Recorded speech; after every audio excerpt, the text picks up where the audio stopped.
नमस्कार दोस्तों, चलिए बात कर लेते हैं उत्तर प्रदेश के सभी 75 जिलों की आज की ताज़ा बड़ी महत्वपूर्ण खबरों की। उससे पहले वीडियो को लाइक शेयर जरूर करें और साथ ही ये भी बताएं कि आप इस वीडियो को किस जिले, शहर या गांव से देख रहे हैं। यूपी लोक सेवा आयोग ने जारी किया PCS 2024 का फाइनल रिजल्ट। नेहा पांचाल ने पूरे प्रदेश में किया टॉप 10 मेरिट लिस्ट में 6 बेटियों ने लहराया परचम। लखनऊ के चौधरी चरण सिंह अंतर्राष्ट्रीय एयरपोर्ट पर यात्रियों को मिली बड़ी राहत, अब 10 रुपये में मिलेगा नाश्ता। उत्तर प्रदेश में किसानों की सहूलियत के लिए 30 मार्च से गेहूं की सरकारी खरीद शुरू। 3,574 क्रय केंद्र पर 2,585 रुपये कुंटल MSP का सीधा मिलेगा लाभ। यूपी पुलिस की कार्यप्रणाली में बड़ा बदलाव। DGP के आदेश के बाद अब दहेज प्रताड़ना और घरेलू हिंसा समेत 31 मामलों में सीधे नहीं दर्ज होगी FIR। उत्तर प्रदेश की ब्यूरो क्रेसी में हुआ बड़ा फेरबदल। 9 वरिष्ठ IAS अधिकारियों के अचानक से हुए तबादले। अनुराग यादव बने समाज कल्याण विभाग के प्रमुख सचिव। उत्तर प्रदेश की महिलाओं के लिए ऐतिहासिक दिन। CM योगी ने 739 आंगनबाड़ी कार्यकर्तियों और 15,203 सहायिकाओं को बांटे नियुक्त पत्र। चेहरों पर लौटी मुस्कान। नोएडा के सेक्टर 32 में स्थित अमौर सोसाइटी में दिल दहला देने वाली घटना। 8वीं मंजिल से कूदकर 22 साल की BTech छात्र ने दी जान, पुलिस जांच में जुटी। यूपी के रेल यात्रियों के लिए बड़ा झटका। कानपुर लखनऊ रेल रूट पर मेगा ब्लॉक के कारण अगले 42 दिनों तक कई अहम ट्रेनें रद्द। वंदे भारत समेत कईयों का बदला रूट। यूपी में 17 साल पुराने सिपाही भर्ती घोटाले में अदालत का बड़ा सख्त एक्शन। तत्कालीन CRPF DGI समेत 3 लोगों को सुनाई गई 3 साल की कड़ी सजा। राजधानी लखनऊ के बहुचर्चित कैंट फायरिंग केस में 22 साल बाद आया बड़ा फैसला। बाहुबली ब्रजेश सिंह समेत सभी 5 आरोपी साक्ष्यों के अभाव में हुए बरी। यूपी में स्मार्ट मीटर बकायेदारों पर 30 मार्च से बिजली विभाग का बड़ा और सख्त एक्शन। बिल जमा न करने वालों की बिना किसी नोटिस के कटेगी बत्ती। UPPCL ऐप पर तुरंत चेक करें अपना स्टेटस। पश्चिमी एशिया में छिड़े युद्ध का सीधा असर। अब यूपी के आम आदमी की जेब पर। ईंट, सरिया, टाइल्स और पेंट की कीमतों में 20% का भारी उछाल। सपनों का घर बनाना हुआ काफी महंगा। यूपी बोर्ड के 10वीं और 12वीं की छात्रों के लिए बड़ी खबर। 15 से 20 अप्रैल के बीच जारी हो सकता है फाइनल रिजल्ट। इस बार मिलेगी हाईटेक सिक्योरिटी फीचर्स वाली खास मार्कशीट। देवरिया में पुलिस और SOG टीम को मिली एक बहुत ही बड़ी और शानदार कामयाबी। लंबे समय से आतंक का पर्याय बने 3 शातिर वाहन चोरों को किया गिरफ्तार। यूपी के कासगंज और आसपास के दैनिक रेल यात्रियों के लिए रेलवे का बड़ा तोहफा। टनकपुर अक्छनेरा स्पेशल ट्रेन को किया गया एक्सप्रेस। अब हफ्ते में 5 दिन होगा आसान सफर।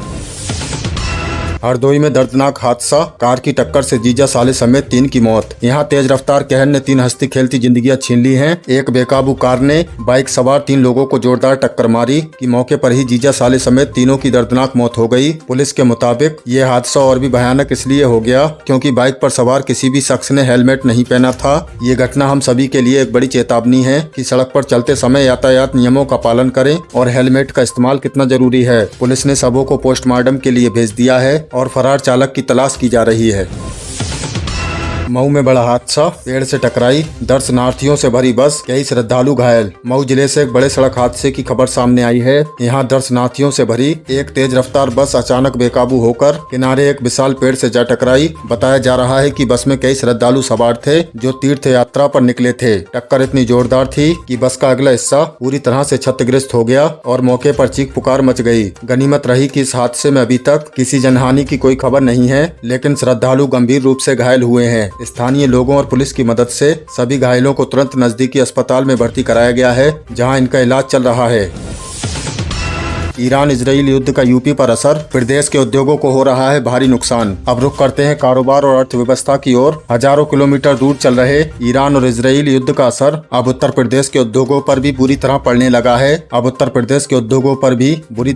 लगा है। लखनऊ, कानपुर और नोएडा जैसे बड़े औद्योगिक शहरों में निर्यातकों और व्यापारियों की चिंताएं बढ़ गई हैं। खाड़ी देशों में बढ़ते तनाव के कारण ग्लोबल सप्लाई चेन प्रभावित हुई है, जिससे कच्चे माल की कीमतें आसमान छूने लगी हैं और तैयार माल के शिपमेंट बीच में ही अटक गए हैं। अर्थशास्त्रियों का मानना है कि अगर ये युद्ध लंबा खिंचा तो यूपी के हैंडीक्राफ्ट, लेदर और गारमेंट्स एक्सपोर्ट इंडस्ट्री को करोड़ों रुपए का भारी नुकसान झेलना पड़ सकता है। औरैया में नकली खजाने का पर्दाफाश, 4 किलो पीली धातु के साथ ठग गिरोह गिरफ्तार। औरैया पुलिस ने ठगी के एक ऐसे शातिर गिरोह का भांडाफोड़ किया है जो जमीन में गड़े हुए खजाने का लालच देकर लोगों को अपना शिकार बनाता था। पुलिस ने एक ऐसे सीक्रेट ऑपरेशन के तहत इस गैंग को धर दबोचा है और इनके पास से करीब 4 किलो पीली धातु बरामद की है, जो देखने में बिल्कुल असली सोने जैसी लगती है। ये शातिर ठग भोले भाले लोगों को ये धातु दिखाकर और बाजार से सस्ते दाम में असली सोना बेचने का झांसा देकर लाखों रुपए ऐंठ लेते थे। पुलिस अब इस गिरोह के बाकी फरार सदस्यों की तलाश में जुटी है। हमारी भी आपसे यही अपील है कि ऐसे किसी लालच या शॉर्टकट के चक्कर में बिल्कुल न पड़ें। मैनपुरी में पेट्रोल पंप सेल्समैन की संदिग्ध मौत। कानपुर में पेट्रोल पंप सेल्समैन की संदिग्ध मौत, परिजनों ने जताया हत्या का शक। कानपुर से एक बेहद सनसनीखेज मामला सामने आया है जिसने पूरे इलाके में हड़कंप मचा दिया है। यहाँ एक पेट्रोल पंप सेल्समैन की संदिग्ध परिस्थितियों में मौत हो गई है। मृतक का शव पेट्रोल पंप के परिसर में ही पड़ा मिला। इस घटना के बाद मृतक के परिजनों ने हत्या की आशंका जताते हुए जमकर हंगामा किया और पुलिस से निष्पक्ष जाँच की मांग की है। पुलिस ने मौके पर पहुंचकर शव को कब्जे में ले लिया है और उसे पोस्टमार्टम के लिए भेज दिया है। असली सच्चाई का पता लगाने के लिए पेट्रोल पंप और आसपास लगे सीसीटीवी कैमरों की फुटेज खंगाली जा रही है। पुलिस का कहना है कि पोस्टमार्टम रिपोर्ट आने के बाद ही मौत की असली वजह साफ हो सकेगी। अखिलेश यादव का दादरी से बड़ा ऐलान, सपा सरकार बनी तो महिलाओं को देंगे 40,000। समाजवादी पार्टी के राष्ट्रीय अध्यक्ष अखिलेश यादव ने दादरी में एक विशाल जनसभा को संबोधित करते हुए एक बड़ा चुनावी दांव चला है। आधी आबादी यानी महिलाओं को अपने पाले में करने के लिए अखिलेश ने एक ऐलान किया है कि अगर यूपी में समाजवादी पार्टी की सरकार बनती है तो प्रदेश की महिलाओं को 40,000 रुपए की आर्थिक मदद दी जाएगी। उन्होंने बीजेपी सरकार पर तीखा हमला बोलते हुए कहा कि मौजूदा सरकार में महिलाएं सुरक्षित नहीं है और बेलगाम महंगाई ने उनके घर का बजट पूरी तरह बिगाड़ दिया है। सपा के इस बड़े दावे से यूपी का सियासी पारा अचानक से गर्मा गया है। सुल्तानपुर में थाना अध्यक्ष अरुण कुमार को लगी गोली, लखनऊ के ट्रामा सेंटर में रेफर। अब रुक करते हैं एक सनसनीखेज क्राइम न्यूज की ओर। सुल्तानपुर जिले के अखंड नगर थाना क्षेत्र से एक बेहद चौंकाने वाली घटना सामने आई है। यहाँ पुलिस ने आवासीय परिसर में ही अपराध निरीक्षक अरुण कुमार द्विवेदी को संदिग्ध परिस्थितियों में गोली लग गई है। घटना के तुरंत बाद पुलिस महकमे में हड़कंप मच गया है और उन्हें गंभीर हालत में लखनऊ के ट्रामा सेंटर रेफर किया गया है। पुलिस अधीक्षक ने मामले की गंभीरता को देखते हुए तुरंत संज्ञान लिया है और घटना की गहराई से जाँच शुरू कर दी है। ये गोली किसी हमले में लगी या कोई हादसा है, पुलिस हर एंगल से इस हाई प्रोफाइल मामले की तफ्तीश कर रही है। बरेली से नवी मुंबई के लिए सीधी फ्लाइट 30 मार्च से शुरू। यात्रियों के लिए खुशखबरी। हवाई सफर करने वालों के लिए उत्तर प्रदेश से एक बड़ी खुशखबरी है। 30 मार्च 2026 से यूपी के बरेली से नवी मुंबई के लिए सीधी हवाई सेवा का आगाज हो गया है। इंडिगो एयरलाइंस ने इस नए रूट पर अपनी उड़ान शुरू कर दी है, जिससे व्यापारिक और पर्यटन के नजरिए से दोनों शहरों के बीच की दूरी काफी कम हो जाएगी। नागरिक उड्डयन महानिदेशालय से हरी झंडी मिलने के बाद एयरलाइंस ने अपना शेड्यूल जारी कर दिया है। इस नई फ्लाइट सेवा से न सिर्फ बरेली बल्कि आसपास के कई जिलों के लोगों को मुंबई जैसे महानगर तक पहुंचने में भारी सहूलियत होगी और उनके कीमती समय की भी बचत होगी। यूपी को 142 hi tech block public health unit की सौगात। ग्रामीण स्वास्थ्य में बड़ा सुधार। ग्रामीण और अर्ध शहरी इलाकों में स्वास्थ्य सुविधाओं को और भी मजबूत करने के लिए प्रदेश ने एक शानदार पहल की है। यूपी के विभिन्न ब्लॉकों में 142 नए ब्लॉक पब्लिक हेल्थ यूनिट स्थापित किए जा रहे हैं। हर यूनिट पर लगभग 50 लाख रुपए की लागत आएगी, जिससे इन्हें पूरी तरह हाईटेक बनाया जाएगा। इन केंद्रों पर मरीजों की जाँच, पंजीकरण और प्राथमिक इलाज की आधुनिक सुविधाएं एक ही छत के नीचे मिलेंगी। पंचायती राज विभाग के अनुसार ये सिर्फ भवन निर्माण नहीं है, बल्कि भविष्य की स्वास्थ्य चुनौतियों से निपटने के लिए ठोस तैयारी है। इन यूनिट्स का निर्माण मौजूदा पीएचसी और सीएचसी के भीतर ही होगा, जिससे दूर दराज के लोगों को इलाज के लिए बड़े शहरों की ओर भागना नहीं पड़ेगा। कानपुर बनेगा ड्रोन हब। CSJM यूनिवर्सिटी में रूस की मदद से बनेगी हाईटेक लैब। टेक्नोलॉजी की दुनिया में उत्तर प्रदेश आज एक नया इतिहास रचने जा रहा है। भारत और रूस के बीच हुए एक बड़े समझौते के तहत कानपुर की छत्रपति साहूजी महाराज यूनिवर्सिटी में ड्रोन और स्पेस टेक्नोलॉजी की एक आधुनिक लैब स्थापित की जाएगी। ये न केवल यूपी बल्कि देश भर के लिए गर्व की बात है कि अब कानपुर में अनमैन्ड एरियल व्हीकल यानी ड्रोन्स पर उच्च स्तरीय शोध होगा। इस लैब के जरिए छात्रों को डिफेंस और एग्रीकल्चर क्षेत्र में इस्तेमाल होने वाले आधुनिक ड्रोन्स बनाने की ट्रेनिंग मिलेगी। रूस की अत्याधुनिक तकनीक और कानपुर के टैलेंट का ये मेल आने वाले समय में उत्तर प्रदेश को डिफेंस कॉरिडोर का सबसे मजबूत पिलर बना देगा। बदायूं में खाकी शर्मसार, नेत्रहीन फरियादी से बदसलूकी पर इंस्पेक्टर और एसआई सस्पेंड। बदायूं से एक ऐसा वीडियो वायरल हुआ है जिसने पूरे प्रदेश को झंझोर कर रख दिया है। यहाँ एक थाने में अपनी फरियाद लेकर पहुंचे एक नेत्रहीन बुजुर्ग के साथ पुलिस कर्मियों ने न केवल बदसलूकी की बल्कि उनकी मजबूरी का मजाक भी उड़ाया। जैसे ही ये वीडियो सोशल मीडिया पर वायरल हुआ, डीजीपी मुख्यालय ने इसका कड़ा संज्ञान लिया। तत्काल कार्रवाई करते हुए संबंधित इंस्पेक्टर और सब इंस्पेक्टर एसआई को सस्पेंड कर दिया गया है कि जनता के साथ मित्रवत व्यवहार न करने वाले पुलिस कर्मियों के लिए विभाग में कोई जगह नहीं है। ये घटना हमें याद दिलाती है कि न्याय की कुर्सी पर बैठे लोगों को संवेदनशीलता कभी नहीं भूलनी चाहिए। गोरखपुर में घर खरीदने का सुनहरा मौका, इस महीने से शुरू हो रही है सस्ती संपत्तियों की सेल। अगर आप भी यूपी में तेजी से विकसित होते शहर में अपना घर या जमीन लेने का सपना देख रहे हैं तो ये खबर खास आपके लिए है। मुख्यमंत्री के शहर गोरखपुर में इस महीने से किफायती प्रॉपर्टी की बिक्री शुरू होने जा रही है। गोरखपुर विकास प्राधिकरण ने मध्यम और निम्न आय वर्ग के लोगों के लिए विशेष आवासीय योजना तैयार की है। शहर के विस्तार और इंफ्रास्ट्रक्चर में हुए भारी सुधार के बाद यहाँ प्रॉपर्टी की डिमांड काफी बढ़ गई है। प्रशासन का कहना है कि सेल में पूरी तरह से पारदर्शी लॉटरी सिस्टम का पालन किया जाएगा, जिससे आम आदमी का अपने घर का सपना आसानी से और कम कीमत में पूरा हो सके। निवेश के लिहाज से भी ये एक बेहतरीन अवसर माना जा रहा है। यूपी में बड़ा प्रशासनिक फेरबदल, 9 आईएएस अधिकारियों के तबादले, अनुराग यादव बने प्रमुख सचिव। उत्तर प्रदेश में ब्यूरोक्रेसी के स्तर पर एक और बड़ा बदलाव देखने को मिला है। राज्य सरकार ने प्रशासनिक ढांचे में कसावट लाते हुए 9 वरिष्ठ आईएएस अधिकारियों का तबादला कर दिया है। इस फेरबदल में सबसे प्रमुख नाम अनुराग यादव का है, जिन्हें समाज कल्याण विभाग के प्रमुख सचिव की अहम जिम्मेदारी सौंपी गई है। शासन का मानना है कि इस तबादले से सरकारी कामकाज में तेजी और पारदर्शिता आएगी। आगामी योजनाओं को समय सीमा के भीतर पूरा करने के लिए योगी सरकार लगातार प्रशासनिक स्तर पर ऐसे कदम उठा रही है। नए अधिकारियों ने अपना कार्यभार संभालने की तैयारी शुरू कर दी है, जिससे विभाग में एक नई ऊर्जा देखने को मिल सकती है।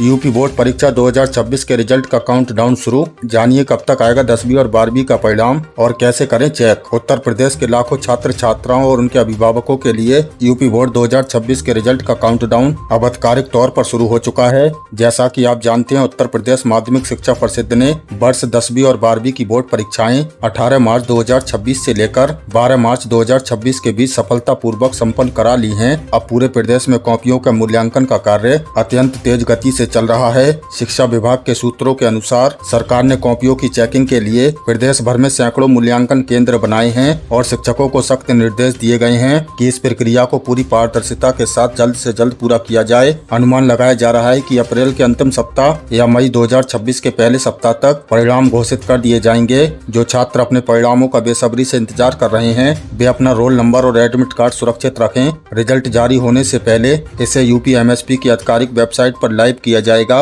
इसके अलावा सरकार ने ये भी सुनिश्चित किया है कि इस बार छात्रों को किसी भी प्रकार की सर्वर डाउन होने की समस्या का सामना न करना पड़े। यूपी पंचायत चुनाव 2026 की सरगर्मी तेज। मई में खत्म हो रहा है ग्राम प्रधानों का कार्यालय। जुलाई से पहले चुनाव खत्म करने की तैयारियां जोरों पर। उत्तर प्रदेश के ग्रामीण इलाकों में एक बार फिर से चुनावी बिगुल बजने वाला है। यूपी त्रिस्तरीय पंचायत चुनाव 2026 को लेकर सभी अटकलों और अनिश्चितताओं पर पंचायती राज्य मंत्री ओम प्रकाश राजभर ने विराम लगा दिया है। वर्तमान ग्राम पंचायतों का कार्यालय 26 मई 2026 को समाप्त होने जा रहा है। सरकार ने स्पष्ट किया है कि किसी भी स्थिति में ग्राम प्रधानों, ब्लॉक प्रमुखों और जिला पंचायत सदस्यों का कार्यालय आगे नहीं बढ़ाया जाएगा और जुलाई 2026 से पहले हर हाल में ही चुनाव संपन्न करा लिए जाएंगे। राज्य निर्वाचन आयोग ने इसके लिए तैयारियां तेज कर दी हैं। मतदाता सूची के पुनरीक्षण का काम अंतिम चरण में है और अप्रैल के मध्य तक फाइनल वोटर लिस्ट का प्रकाशन कर दिया जाएगा। जो युवा इस बार 18 वर्ष के हो गए हैं, वे अपना नाम वोटर लिस्ट में जरूर जुड़वा लें। इसके साथ ही आरक्षण सूची को लेकर भी वार्डवार सर्वे का काम चल रहा है, जिससे ये तय होगा कि कौन सी सीट सामान्य, ओबीसी, एससी या महिला के लिए आरक्षित होगी। जो भी उम्मीदवार इस बार प्रधान या बीटीसी का चुनाव लड़ना चाहते हैं, वे अपने जाति प्रमाण पत्र, निवास प्रमाण पत्र और नो ड्यूज सर्टिफिकेट जैसे सभी जरूरी कागजात अभी से तैयार कर लें। आधार कार्ड धारकों के लिए बड़ी खुशखबरी। UIDAI ने फ्री ऑनलाइन डॉक्यूमेंट्स अपडेट कराने की अंतिम तारीख 14 जून 2026 कर दी है। अगर आपका आधार कार्ड 10 साल या उससे अधिक पुराना हो चुका है और आपने उसमें कोई अपडेट नहीं कराया है, तो ये खबर आपके लिए राहत भरी है। भारतीय विशिष्ट पहचान प्राधिकरण ने देशवासियों को बड़ी सुविधा देते हुए फ्री आधार कार्ड अपडेट करने की डेडलाइन को 1 साल और बढ़ा दिया है। अब 14 जून 2026 तक बिना एक भी रुपया खर्च किए अपने आधार में पहचान का प्रमाण और पते का प्रमाण कार्ड ऑनलाइन अपडेट कर सकते हैं। आपको बता दें कि मुफ्त सुविधा केवल माई आधार पोर्टल पर ऑनलाइन उपलब्ध है। यदि यही काम किसी जन सेवा केंद्र या आधार सेंटर पर जाकर कराएंगे तो आपको 50 रुपए का सेवा शुल्क देना होगा। उत्तर प्रदेश सरकार ने विभिन्न योजनाओं जैसे फ्री राशन, पेंशन और पीएम किसान सम्मान निधि का लाभ बिना रुकावट पाते रहने के लिए आपका आधार कार्ड पूरी तरह से अपडेट होना चाहिए। अपडेट करने के लिए आप पोर्टल पर लॉगिन करें, अपना वोटर ID, पैन कार्ड या राशन कार्ड जैसे मान्य दस्तावेज अपलोड करें और सबमिट कर दें। ये एक बहुत ही सरल प्रक्रिया है जो आपको भविष्य की कई प्रशासनिक परेशानियों से बचा सकती है। यूपी फ्री राशन KYC पर बड़ा अपडेट, तुरंत कराएं अपना फिंगरप्रिंट वेरिफिकेशन वरना कट सकता है आपका नाम। राष्ट्रीय खाद्य सुरक्षा अधिनियम के तहत उत्तर प्रदेश में मुफ्त राशन प्राप्त करने वाले करोड़ों कार्ड धारकों के लिए सरकार ने KYC सख्त रूप से अनिवार्य कर दिया है। यूपी के खाद्य एवं रसद विभाग ने स्पष्ट कर दिया है कि राशन कार्ड में शामिल परिवार के हर सदस्य का आधार प्रमाणीकरण होना जरूरी है। इसका मुख्य उद्देश्य फर्जी और डुप्लीकेट राशन कार्डों को सिस्टम से हटाना और ये सुनिश्चित करना है कि केवल वास्तविक गरीब परिवारों को ही अनाज का लाभ मिले। KYC करने की प्रक्रिया पूरी तरह निःशुल्क है। परिवार के सभी सदस्यों को अपने कोटेदार के पास जाना होगा और वहां मौजूद EPOS मशीन पर अपना फिंगरप्रिंट अंगूठा लगाकर वेरिफिकेशन पूरा करना होगा। जो सदस्य लगातार कई महीनों से राशन ले रहे हैं या जिनका KYC लंबित है, उनका नाम राशन कार्ड सूची से स्वतः ही कट सकता है। आप अपने राशन कार्ड और KYC का स्टेटस घर बैठे भारत सरकार के मेरा भारत मोबाइल ऐप या उत्तर प्रदेश के FCS पोर्टल पर जाकर अपने आधार नंबर या राशन कार्ड नंबर की मदद से आसानी से चेक कर सकते हैं। पीएम किसान सम्मान निधि 22वीं किस्त 13 मार्च को हुई जारी। खाते में नहीं आए 2000 तो तुरंत चेक करें अपना स्टेटस। जानिए क्या है अपडेट। किसान भाइयों के लिए बहुत ही जरूरी और 100% पुख्ता खबर है। अगर आप प्रधानमंत्री किसान सम्मान निधि योजना के लाभार्थी हैं तो आपको बता दें कि सरकार द्वारा 22वीं किस्त का पैसा आधिकारिक तौर पर 13 मार्च को ही किसानों के बैंक खातों में DBT के माध्यम से ट्रांसफर किया जा चुका है। जैसा कि पहले ही स्पष्ट किया गया था कि यह अगली किस्त होली के बाद जारी की जाएगी। 13 मार्च को इसे सफलतापूर्वक जारी कर दिया गया है। लेकिन अभी भी हमारे पास कई किसानों के संदेश आ रहे हैं कि खाते में 2000 रुपए की रकम नहीं पहुंची। अगर आपके साथ भी ऐसा हुआ है तो घबराने की बिल्कुल जरूरत नहीं है। पैसा रुकने का सबसे बड़ा कारण KYC का पूरा ना होना कि बैंक खाते का आधार और NPC से लिंक ना होना है। आप तुरंत पीएम किसान के आधिकारिक पोर्टल पर जाएं और नाउ योर स्टेटस में अपना रजिस्ट्रेशन नंबर डालकर चेक करें। अगर वहां FTO या KYC पेंडिंग दिख रहा है तो उसे आज ही CSC सेंटर पर जाकर या मोबाइल से पूरा करें। जैसे ही आप अपना वेरिफिकेशन पूरा करेंगे आपकी रुकी हुई 22वीं किस्त का पैसा बिना किसी रुकावट के आपके खाते में आ जाएगा। महाराजगंज में बर्ड फ्लू का अलर्ट, नेपाल से सटी सीमा पर चौकसी। पड़ोसी देश नेपाल में कौओं और मुर्गियों में बर्ड फ्लू के मामले तेजी से फैलने के बाद उत्तर प्रदेश में भी अलर्ट जारी कर दिया गया है। सीमा से सटे महाराजगंज जिले में प्रशासन पूरी तरह से सतर्क हो गया है। पशुपालन विभाग की टीमों ने पोल्ट्री फार्मों की सघन जाँच शुरू कर दी है। सीमा पर हो रही मुर्गियों की आवाजाही पर भी कड़ी नजर रखी जा रही है। हमारी भी आपसे यही अपील है कि पोल्ट्री उत्पादों का सेवन करते समय पूरी सावधानी बरतें और मीट अंडे को अच्छी तरह से उबालकर और पकाकर ही खाएं। यूपी में स्कूल चलो अभियान, 15 लाख ड्रॉप आउट बच्चों की होगी वापसी। दूसरी खबर शिक्षा के क्षेत्र से है जो प्रदेश के भविष्य से जुड़ी है। योगी सरकार ने स्कूल चलो अभियान के तहत इस बार एक बहुत बड़ा लक्ष्य रखा है। सरकार ने इस साल 15 लाख ड्रॉप आउट बच्चों यानी जिन्होंने किसी मजबूरी में बीच में पढ़ाई छोड़ दी थी उन्हें दोबारा स्कूलों से जोड़ने का महाअभियान शुरू किया है। इसके लिए शिक्षा विभाग के अधिकारी और शिक्षक घर घर जाकर अभिभावकों को जागरूक कर रहे हैं। सरकार का मकसद है कि प्रदेश में कोई भी बच्चा शिक्षा के मूल अधिकार से वंचित न रहे। बच्चों को मुफ्त किताबें, यूनिफॉर्म और मिड डे मील जैसी सुविधा भी दी जा रही हैं ताकि वे खुशी खुशी स्कूल लौटें। यूपी TET 2026 की गाइडलाइंस, एक से ज्यादा शादी करने वाले नहीं बन सकेंगे टीचर। उत्तर प्रदेश शिक्षक पात्रता परीक्षा 2026 के लिए एक नई और सख्त गाइडलाइन जारी कर दी गई है। शिक्षा विभाग के नए नियमों के मुताबिक अब ऐसे उम्मीदवार इस परीक्षा के लिए आवेदन नहीं कर सकेंगे जिनकी एक से ज्यादा जीवित पति पत्नियां हैं। जिनकी एक से ज्यादा जीवित पत्नियां या पति हैं यानी एक से अधिक विवाह करने वाले अभ्यर्थियों को अब यूपी TET की रेस से सीधे बाहर का रास्ता दिखा दिया गया है। ये बड़ा फैसला सरकारी नौकरी की आचार संहिता को सख्ती से लागू करने के उद्देश्य से लिया गया है। तो फॉर्म भरने से पहले इन नियमों को एक बार ध्यान से जरूर पढ़ लें। 20 लाख उपभोक्ताओं को बड़ी राहत, घरों में दुकान चलाने वालों का बिल हुआ कम। अगली खबर ग्रामीण इलाकों के छोटे दुकानदारों के लिए एक बहुत बड़ी राहत लेकर आई है। यूपी सरकार और ऊर्जा विभाग ने फैसला किया है कि गांव देहात में जो लोग अपने ही घरों में छोटी मोटी परचून की दुकान, सिलाई सेंटर या व्यवसाय चला रहे हैं, उन्हें अब कॉमर्शियल बिजली बिल का भारी भरकम करंट नहीं झेलना पड़ेगा। अब करीब ऐसे 20 लाख उपभोक्ताओं को अब घरेलू बिजली दर के हिसाब से ही बिल चुकाने की शानदार छूट मिलेगी। इस ऐतिहासिक फैसले से छोटे व्यापारियों और खासकर स्वरोजगार कर रही महिलाओं को बहुत ही बड़ा आर्थिक फायदा होगा। स्वास्थ्य के क्षेत्र में योगी सरकार की सौगात, बनेंगे 142 हाईटेक हेल्थ यूनिट। ग्रामीण यूपी के लिए स्वास्थ्य के मोर्चे पर एक बहुत ही शानदार और सकारात्मक खबर है। योगी सरकार प्रदेश के विभिन्न ब्लॉकों में 142 ब्लॉक पब्लिक हेल्थ यूनिट स्थापित करने जा रही है। हर यूनिट को तैयार करने में करीब 50 लाख रुपए की लागत जाएगी। इसका सबसे बड़ा फायदा होगा कि गाँव और कस्बों में रहने वाले लोगों को अब छोटी मोटी बीमारियों या खून की जाँच के लिए शहर की तरफ भागना नहीं पड़ेगा। इन हाईटेक सेंटर में रजिस्ट्रेशन, पैथोलॉजी जांच और प्राथमिक इलाज की बड़ी क्लास सुविधाएं एक ही छत के नीचे मिलेंगी। पंचायती राज विभाग ने इन्हें भविष्य में मेडिकल जरूरत के हिसाब से डिजाइन किया है, जिससे प्रदेश का स्वास्थ्य ढांचा और भी मजबूत होगा। यूपी उज्ज्वला योजना के लाभार्थियों के लिए बड़ी खबर, सरकार ने जारी किए अतिरिक्त 193 करोड़। लेकिन गैस एजेंसियों पर 35 दिन की वेटिंग से बड़ी महिलाओं की परेशानी। उत्तर प्रदेश की उन करोड़ों माताओं बहनों के लिए एक बहुत ही महत्वपूर्ण अपडेट है जो प्रधानमंत्री उज्ज्वला योजना के तहत फ्री गैस सिलेंडर का लाभ ले रही हैं। जैसा कि आप जानते हैं, होली के मौके पर योगी सरकार ने 1.86 करोड़ महिलाओं के लिए 1500 करोड़ रुपए की बम्पर सब्सिडी जारी की थी। इसी कड़ी में अब सरकार ने बड़ा कदम उठाते हुए हाल ही में 25 मार्च को दूसरे चरण के मुफ्त रिफिल को जारी रखने के लिए 193 करोड़ का अतिरिक्त बजट भी मंजूर कर दिया है, ताकि किसी भी गरीब परिवार को गैस भरने में आर्थिक दिक्कत ना हो। लेकिन दोस्तों, जमीनी स्तर से एक परेशान करने वाली ताजा खबर भी सामने आ रही है। राजधानी लखनऊ समेत यूपी के कई जिलों से लगातार शिकायतें मिल रही हैं कि गैस एजेंसियां उज्ज्वला लाभार्थियों को रिफिल बुकिंग करने पर 25 से 35 दिन तक की वेटिंग नियम बता रही हैं। एजेंसियों का कहना है कि ये उनके सिस्टम का नियम नहीं है। इस देरी के कारण गरीब परिवारों को मजबूरन दोबारा लकड़ी और कोयले के चूल्हों का सहारा लेना पड़ रहा है। तो दोस्तों, ये थी उत्तर प्रदेश की आज की ताजा बड़ी महत्वपूर्ण खबरें। इनमें से आपको कौन सी खबर सबसे ज्यादा महत्वपूर्ण लगी, कमेंट में जरूर बताएं। वीडियो अच्छी लगी तो वीडियो को लाइक कर दें और चैनल पर नए तो प्लीज चैनल को सब्सक्राइब कर लें। हमारे इस चैनल पर आपको उत्तर प्रदेश से जुड़ी सभी ताजा अपडेट मिलती रहेंगी। मिलते हैं अगली किसी वीडियो में नई खबरों के साथ। तब तक के लिए धन्यवाद।